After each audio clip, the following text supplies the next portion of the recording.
Hello, good afternoon. Magandang hapon. At nandito na ako sa Baguio. Napakaganda pa na view dito sa Baguio. Lalong-lalo itong Lion. Dito na ako sa Baguio. Sa wakas nakarating din ako. At pinatunayan ko sa sarili ko na hanggat may lakas pa, kayang umahon si Spider-Man. So, good afternoon.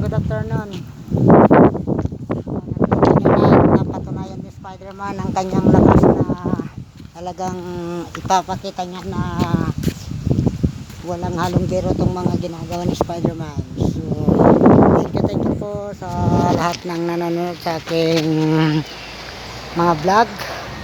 So, bago tayo magpatuloy sa ating paglalakbay na naman guys, habang may time, mag-picture muna tayo.